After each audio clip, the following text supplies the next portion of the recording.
आज हम लोग चर्चा कर रहे हैं लियो टॉल्स्टॉय। एक रसिया का एक दार्शनिक था लियो टॉल्स्टॉय। एक आध्यात्मिक गुरु कहें, पूरे वर्ल्ड में एक साहित्यिक जगत में लियो टॉल्स्टॉय का नाम था। एक संभ्रांत परिवार में पैदा हुआ टॉल्स्टॉय 9 सितंबर 1828 को पैदा हुए थे, रसिया से 100 किलोमीटर दूर। लियो टॉल्स्टॉय ने अपने जीवन में बहुत काम किया।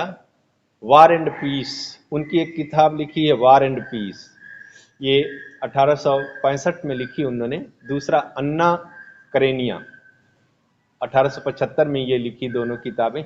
ये दोनों किताबों ने लियो टॉल्स्टॉय को वर्ल्ड फेमस, विश्व में विश्वविख्यात एक ऐसा दार्शनिक, एक ऐसा लेखक बनाया जिनकी एक दर्शन, उनका तत्व ज्ञान, उनका तत्व दर्शन पूरे विश्व ने उनका एक अनुयायी बनने के लिए विश्व को तैयार किया। महात्मा गांधी, शुरू के दौर में तो महात्मा गांधी छोटे थे, लेकिन इनका जो अंतिम काल था लियो टॉल्स्टॉय का, अंतिम समय में महात्मा गांधी ने 2 बार उनको अपने जीवन में पत्र लिखा और महात्मा गांधी का सत्य, अहिंसा, सत्याग्रह, ये सारे सिद्धांत लियो टॉल्स्टॉय के सिद्धांतों से, उनके बुक से, उनके जीवन से प्रभावित था। लियो टॉल्स्टॉय की पत्नी सोफिया, सोफिया बेहज उनकी पत्नी का नाम था। बेहद संभ्रांत परिवार से आई हुई पत्नी, भारतीय सभ्यता, भारतीय दर्शन, भारतीय रीति रिवाजों से प्रभावित उनका जीवन दर्शन था। लेकिन इन दोनों का जीवन, प्रारंभिक जीवन तो बहुत ही अच्छा रहा, लेकिन एक आपसी तनाव के वातावरण में इनका जीवन गुजरता था। ये आपस में इनकी कहासुनी भी होती थी लियो टॉल्स्टॉय की। लियो टॉल्स्टॉय ने अंतिम समय में इसने अपना एक विद्यालय खोला था, उसके शिष्य आते थे लियो टॉल्स्टॉय के पास पढ़ने। पत्नी कुछ ऐसी थी उसका स्वभाव कि जैसे ही बच्चे आते थे और वो चालू हो जाती थी, ये बैग यहाँ क्यों रखा है, ये क्या रखा है, फेंकती थी इधर से उधर, उनके सामान फेंकती थी, क्या बना रखा है ये हाल, और चीखती चिल्लाती थी बच्चों पर।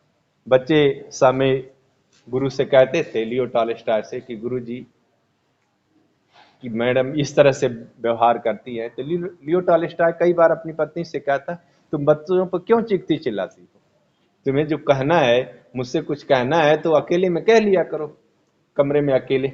तो पत्नी कहती, बिना ऑडियंस के कुछ बोलने का मजा ही क्या है, कि ऑडियंस ना हो तो क्या बोलने का मतलब।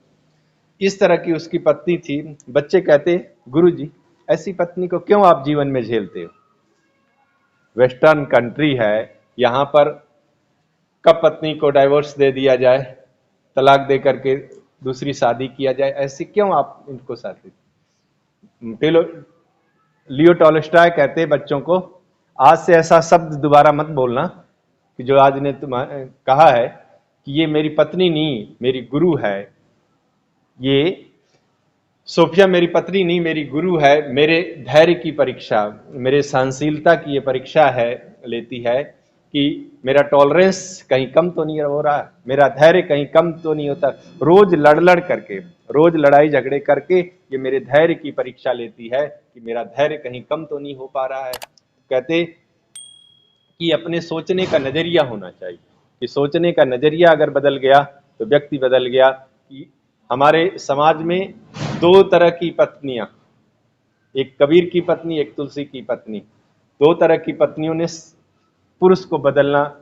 या तो पत्नी जिसकी बहुत अच्छी है, वो कुछ दुनिया में कर पाया है, या पत्नी जिसकी बहुत तेज है, वो दुनिया में कुछ कर पाया है। इस तरह के उदाहरण मिले हैं। महात्मा गांधी गोपाल कृष्ण गोखले को अपना राजनीतिक गुरु मानते थे, लेकिन इनको आध्यात्मिक, लियो टॉल्स्टॉय को अपना आध्यात्मिक गुरु मानते थे, कि लियो टॉल्स्टॉय हमारे आध्यात्मिक गुरु हैं। पूरा आध्यात्मिक जीवन चिंतन उन्हीं के पद चिन्हों पर चला। अंतिम समय में लियो टॉल्स्टॉय ने सब कुछ अपने पत्नी बच्चों के नाम करके, अपने बिना चप्पल जूते के नंगे पांव पूरा जीवन व्यतीत किया।